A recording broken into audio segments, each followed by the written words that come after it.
Осенью 1942 года на Санчарском перевале шли кровопролитные бои. Немецкое командование планировало обойти главный Кавказский хребет с запада и востока и одновременно силами горно-стрелковых подразделений захватить перевалы, прорваться к Черному морю и в Закавказье. Но благодаря мужеству и самоотверженности советских солдат планы врага не осуществились. Сотни красноармейцев погибли, защищая перевал. Останки многих из них так и остались на поле боя, не преданные земле. В июле 2016 года останки бойцов случайно нашли охотники. Также были найдены 2 нагрудных медальона, по которым удалось выяснить, что останки принадлежат бойцам 66-го и 307-го стрелкового полка 61-й дивизии 46-й армии Закавказского фронта. В феврале 2017 года по поручению президента Рауля Хаджимба останки 33 найденных бойцов были торжественно преданы земле в высокогорном селе Псху.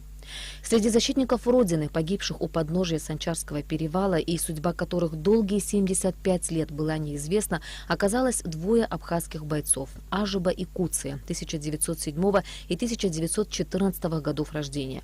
Сегодня в администрации Сухумского района принимали участников этой экспедиции, благодаря которым удалось выполнить важную миссию. Они были награждены благодарственными письмами и памятными монетами. После того, когда экспедиция состоялась, вот к нам в музей, например, продолжают приходить люди и спрашивают, может быть, вы поможете, мой дед, прадед даже, иногда молодые ребята приходят, погиб, вот мы знаем, в 41-м, 42-м, 43-м году, может быть, какие-то данные у вас есть. По мере возможности, конечно, стараемся направлять запросы в тот же самый Центральный архив Министерства обороны России.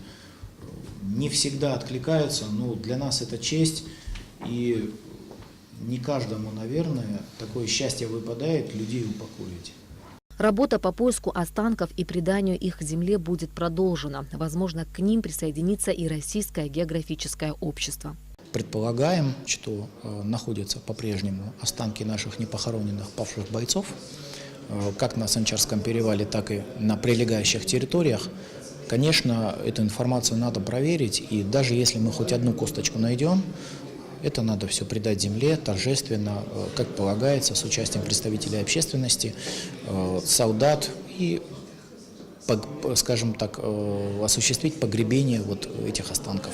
Временные сроки ориентировочно конец июля, начало августа.